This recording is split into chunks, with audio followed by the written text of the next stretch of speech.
CH-149 पहली दोनों team हार गई। बैटल के शुरू होते ही ऑडियंस में बैठे सारे लोग दोनों टीम के मेंबर्स का ऑरा बदला हुआ महसूस कर पा रहे थे। आर्केन यूनिवर्सिटी की टीम की फॉर्मेशन थोड़ी बिगड़ी हुई थी। किसी को भी समझ में नहीं आ रहा था कि आगे हमला करने के लिए कौन खड़ा था और पीछे सबको डिफेंड करने के लिए कौन खड़ा था। वहीं दूसरी तरफ सेलेस्टियल यूनिवर्सिटी की टीम ने कुछ ही पलों में अपनी फॉर्मेशन पूरी कर ली थी। उन्हें देखकर समझ में आ रहा था कि वो काफी वक्त से इस कंपटीशन के लिए एक साथ प्रैक्टिस कर रहे थे। सब लोगों को दिख रहा था कि दोनों टीम के बीच ट्रेनिंग का अंतर था। आर्केन यूनिवर्सिटी के स्टूडेंट्स को इस कंपटीशन के लिए कोई खास ट्रेनिंग नहीं मिली थी। जब उन्होंने देखा कि सेलेस्टियल यूनिवर्सिटी की टीम ने अपनी फॉर्मेशन बना ली थी तो उन्होंने भी जल्दी जल्दी अपनी जगह ले ली। रुद्र सबसे पीछे खड़ा था। एक इंटरमीडिएट लाइट मैजिशियन होने के नाते उसका काम अपने टीम मेंबर्स को डिफेंड करना था। दूसरी टीम की स्पेल इस्तेमाल करने की स्पीड भी कुछ कम नहीं थी, खासकर उस अविष्का नाम की लड़की की। महज कुछ ही सेकंडों में उसके पैरों के नीचे एक डार्क ग्रीन स्टार एटलेस उभर आई थी और देखते ही देखते स्टार एटलेस में वो चमकते हुए स्टॉर्स हरी कटीली वाइन्स में बदलने लगे थे और ये वाइन्स उसके पैरों के पास फैल रहे थे। उसके इन कटीली वाइन्स को देखकर समझ में आ रहा था कि वो एक इंटरमीडिएट प्लांट मैजिशियन थी। इस स्पेल को तो श्रेया बखूबी जानती थी क्योंकि वो भी एक प्लांट मैजिशियन थी। ये तो इंटरमीडिएट मैजिक है, जल्दी ईशान, उसे रोको। आरुष ने तुरंत एक टीम कैप्टन की तरह ईशान को ऑर्डर दिया और आरुष की बात सुनकर ईशान के चेहरे पर एक मुस्कान आ गई। उसने अविष्का की उस सुंदर सी स्टार एटलेस बनने से रोकने के लिए ज्यादा मेहनत नहीं की, बल्कि बस अपने प्राइमरी अर्थ मैजिक का इस्तेमाल करने लगा। अब देखते हैं जमीन हिलने पर तुम अपनी स्टार एटलेस कैसे पूरा कर पाती हो, ईशान ने अपने हाथों को जमीन पर पटकते हुए कहा। पहले जमीन एकदम समतल थी, उसमें मानो लहरें बनने लगी और साथ ही साथ जमीन की सतह भी हिलने लगी। सेलेस्टियल यूनिवर्सिटी की टीम में खड़े चारों लोग लड़खड़ाने लगे। क्या तुम्हें सच में ऐसा लगता है कि सिर्फ तुम ही यहाँ पर अर्थ मैजिक जानते हो? आरन को देखकर ऐसा लग रहा था कि वो इस हमले के लिए पहले से ही तैयार था। जैसे ही ईशान के अर्थ रिपल आरन तक पहुंची, उसने जोर से अपना पैर जमीन पर पटका और उसके पैर पटकते ही उसके चारों तरफ जमीन पर अर्थ रिपल की लहरें बनने लगी, जिन्होंने ईशान के अर्थ रिपल की लहरों को शांत कर दिया। अविष्का, जो अपनी इंटरमीडिएट स्पेल इस्तेमाल करने की कोशिश कर रही थी, लड़खड़ा कर जमीन पर गिरने ही वाली थी। तभी आर्यन ने अपने अर्थ रिपल से उसे बचा लिया और उसके स्टार एटलस बीच में ही नहीं टूट पाए। जैसे ही वो कटीली वाइन्स अविष्का के हाथों तक पहुंची, उसकी इंटरमीडिएट प्लांट स्पेल पूरी हो गई। कटीली वाइन्स, इन चारों को कैद करो। अविष्का आर्केन यूनिवर्सिटी टीम के चारों लोगों को देखकर चिल्लाती, उसकी आंखों में आत्मविश्वास झलक रहा था। तुम चारों अब इन कटीली वाइन्स और इनके कांटों का लुत्फ उठाओ, वो एक बार फिर चिल्लाए। आरव, जो पहले कटीली वाइन्स के जंगल में फंस चुका था, इस बात से वाकिफ था कि इसकी शक्ति इतनी ज्यादा थी कि एक साथ कई सारे लोगों को कैद कर सकती थी। कटीली वाइन्स बहुत तेजी से बढ़ रहे थे और इन पर लगे हुए कांटे अलग दिख रहे थे। सिर्फ इतना ही नहीं, बल्कि उनके पैरों के नीचे पिशाच घास उगने लगी थी। अगर वो लोग इससे नहीं बचते तो ये उनके पैर जकड़ लेता और फिर उनके लिए बहुत बड़ी मुश्किल खड़ी हो सकती थी। कटीली वाइन्स का जंगल अब पूरी तरह बढ़ गया था और इसने आर्केन यूनिवर्सिटी की टीम को कैद कर लिया था। अब अगर उनमें से कोई अपना मैजिक इस्तेमाल करना चाहता था तो उसे पहले इस कटीली वाइन्स के जंगल को तबाह करना पड़ता, लेकिन सेलेस्टियल यूनिवर्सिटी की टीम दूसरी टीम को बचने का एक भी मौका नहीं देना चाहती थी। अविष्का ने अपनी प्लान स्पेल पूरी करने के बाद उस कटीली वाइन्स के जंगल में ठीक सामने खड़ी हो गई। पलक झपकते ही उसके शरीर पर फायर फ्लेम्स आ गई थी। चारों तरफ उसकी रोशनी फैल रही थी। आखिर ये क्या कर रही है? आरव ने कंफ्यूज होकर पूछा। उसने अभी अभी अपने कटीली वाइन्स के जंगल को एक्टिवेट किया है और अब अगर वो फेयरी फिस्ट इस्तेमाल करती है। जैसे ही श्रेया आरव को सब समझाने वाली थी, उसने देखा कि अब वो सारी फायर फ्लेम्स एक बहुत बड़ी फेयरी फिस्ट में बदल गई थी। जैसे ही अविष्का ने अपना फेयरी फिस्ट कटीली वाइन्स के जंगल की तरफ फेंका, उसमें लगे हुए सारे पौधे और घास जलने लगे। फेयरी फिस्ट की फ्लेम्स इतनी तेज थी कि पल भर में ही कटीली वाइन्स का जंगल एक आग का जंगल बन गया। पहले तो आरुष, ईशान, ललित और रुद्र सिर्फ इस कटीली वाइन्स के जंगल में थे, जिससे उनकी कॉम्बैट पावर पर ज्यादा असर नहीं पड़ा था। लेकिन फेयरी फिस्ट के हमले के बाद वो लोग एक ऐसे जंगल में फंस गए थे जहां चारों तरफ आग ही आग थी। इतना ही नहीं, बल्कि कुछ पौधे जो जले नहीं थे, वो भी उन्हें जकड़ने की कोशिश कर रहे थे। इससे बाहर निकलना उनके लिए बहुत मुश्किल होने वाला था। ये लोग तो सच में बहुत शातिर हैं, आरव ने उनका प्लान समझते हुए कहा। फायर एलिमेंट प्लांट एलिमेंट को रोक सकता था, इसलिए जैसे ही आग कटीली वाइन्स के जंगल तक पहुंची, पौधे बुरी तरह जलने लगे। सेलेस्टियल यूनिवर्सिटी ने कटीली वाइन्स के जंगल का इस्तेमाल करके उन सबको आग के जंगल में कैद कर दिया था, और ये एक फियरी फिस्ट के हमले से कहीं ज्यादा असरदार था। चारों तरफ सिर्फ आग की लपटें दिखाई दे रही थी। किसी को भी नहीं पता था कि उस आग के जंगल के अंदर क्या चल रहा था। आग बहुत तेज थी। देखते ही देखते इसने कटीली वाइन्स के जंगल को लगभग पूरी तरह से जला दिया था। पौधे पूरी तरह जल गए थे और राख में बदलते जा रहे थे।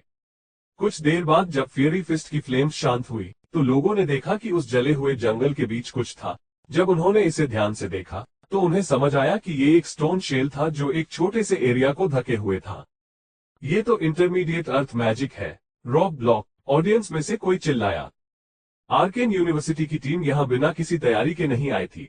ईशान के पास इंटरमीडिएट अर्थ मैजिक था। जब आग पूरी तरह से शांत हो गई तो ईशान ने अपने रॉक ब्लॉक को नीचे किया। उसके मोटे मोटे गाल लाल हो गए थे और उसे देखकर ही समझ आ रहा था कि वो कितना ज्यादा थक गया था। फियरी फिस्ट से बचने के लिए उसने अपने रॉक ब्लॉक का इस्तेमाल किया था। जब फियरी फिस्ट की आग उसके अंदर नहीं आ पाए तो कटीली वाइन्स का आना तो दूर की बात थी, लेकिन अविष्का के हमले को रोकने में ईशान की काफी शक्ति चली गई थी। मतलब कल तुम ऐसे ही शो ऑफ नहीं कर रहे थे, तुम्हारे पास शक्ति तो है, आरुष ने ईशान की पीठ थपथपाते हुए कहा। सिर्फ इतना ही नहीं बल्कि उसने ईशान के रॉक ब्लॉक के डिफेंस से अपनी इंटरमीडिएट विंड स्पेल भी पूरी कर ली थी। जैसे ही उसने इसका इस्तेमाल किया तो उस जले हुए वाइन्स के जंगल की राख हवा में उड़ने लगी। इस हवा की रफ्तार और शक्ति बढ़ती ही जा रही थी और वहां राख और धूल होने के कारण समझ आ रहा था कि ये कुछ और नहीं बल्कि एक विंड डिस्क बवंडर था। ये बवंडर सीधा सेलेस्टियल यूनिवर्सिटी की टीम की तरफ जा रहा था। ये देखने में बेहद खतरनाक था। इसे देखकर ऐसा लग रहा था मानो जो भी इसकी चपेट में आएगा उसके चीथड़े चीथड़े हो जाएंगे। मैं देखता हूं इसे, सेलेस्टियल यूनिवर्सिटी की टीम में खड़े निवान ने कहा।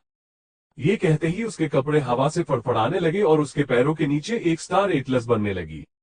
आरुष और निवान दोनों ही विंड मैजिशियंस थे और अब निवान आरुष से डायरेक्ट बैटल करना चाहता था। कुछ ही पलों में निवान का भी विंड डिस्क बवंडर बन गया था। जब उसने इसे फेंका तब आरुष के बवंडर ने बैटल एरिना को आधा ही पार किया था।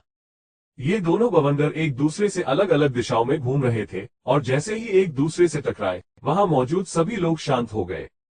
अगले ही पल इन दोनों बवंडरों ने मिलकर एक नए और बड़े बवंडर को जन्म दिया जो गुस्से में बैटल ग्राउंड में चारों तरफ फैलने लगा। ये बवंडर बहुत खतरनाक था। इसकी रफ्तार इतनी तेज थी कि दोनों ही टीम अचानक इसकी चपेट में आ गई और हवा में उड़ने लगी। वो तो उनकी किस्मत अच्छी थी कि बैटल ग्राउंड की बाउंड्री पर एक नरम वोटर बैरियर बनाया गया था, वरना इस बवंडर से उनकी न जाने कितनी हड्डियां टूट जाती। ये लोग तो सच में बहुत बड़े बेवकूफ हैं। इन्हें विंड मैजिक के बारे में कुछ भी नहीं पता, बैटल ग्राउंड के बाहर खड़े एकांश ने गुस्से में कहा। मिस्टर शशांक भी अपने चश्मे से देख रहे थे। ऐसा बहुत कम होता था कि एक मैजिक बैटल में दोनों ही टीम हार जाए। मिस्टर शशांक के हिसाब से अगर वो लोग सोच समझकर हमला करते तो जरूर जीतते। बैटल ग्राउंड से बाहर आते ही अविष्का ने निवान को गुस्से से देखा और चिल्लाए, अगली बार से जो मैं कहूं वही करना। निवान को कमर में थोड़ी चोट आ गई थी जिस वजह से वो झुककर चल रहा था। किस्मत से वो सब इंटरमीडिएट रैंक पर थे जिस वजह से उन्हें इतनी ज्यादा चोट नहीं लगी थी कि अगला बैटल रद्द करना पड़े। आरव, श्रेया, रूही और कबीर जाकर अपने बैटल की तैयारी करो, मिस्टर दिलीप ने अगले बैटल में जाने वाले स्टूडेंट्स के नाम लेते हुए कहा।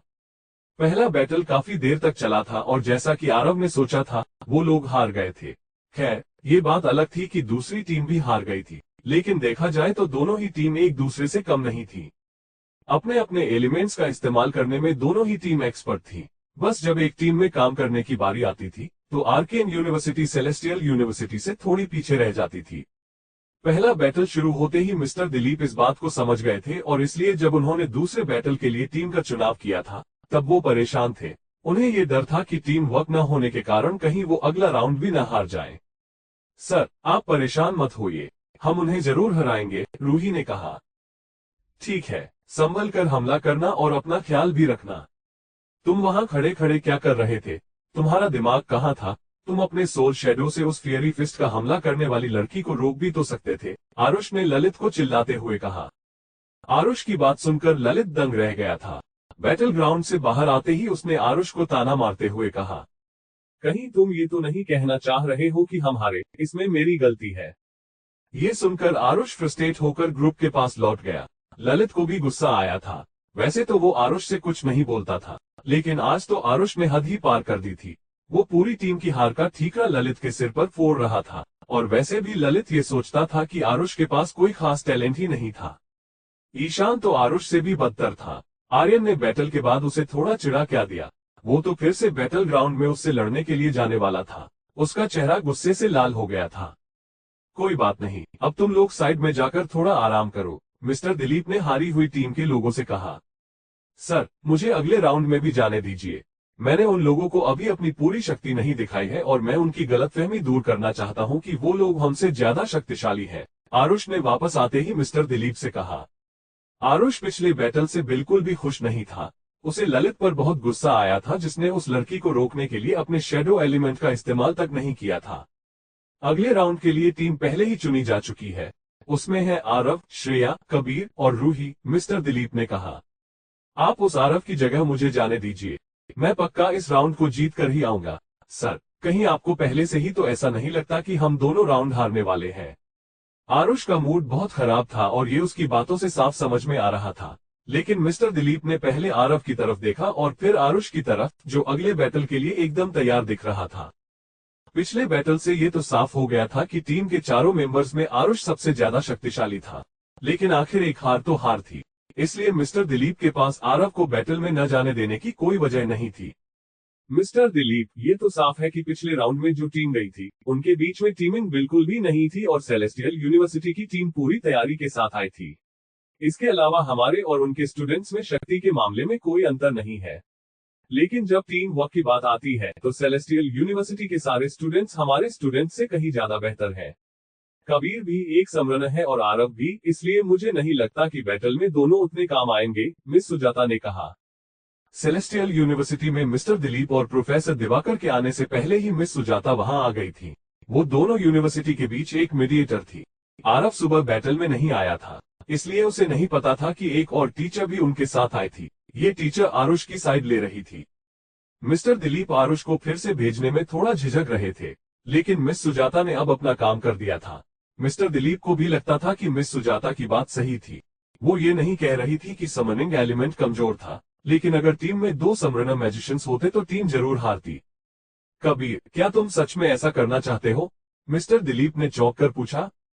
हाँ सर, मुझे भी लगता है कि मिस सुजाता सही कह रही है और अगर आरुष को लगता है कि वो जीत सकता है, तो हम सबकी जीत के लिए मैं इतना तो कर ही सकता हूँ। कबीर टीम में जगह के लिए नहीं लड़ना चाहता था। आरव और कबीर क्लासमेट्स थे। आरव के बाकी क्लासमेट्स में से सिर्फ कबीर ही आरव का मुकाबला कर सकता था, इसलिए बाकी लोग उसकी बहुत इज्जत करते थे। ठीक है, तो फिर आरुष, तुम जा सकते हो, लेकिन इस बार हार कर मत आना, प्रोफेसर दिवाकर ने कहा। सर, आप बिल्कुल भी परेशान मत होइए, इस बार तो हम जरूर जीतेंगे, आरुष ने पूरे कॉन्फिडेंस के साथ कहा।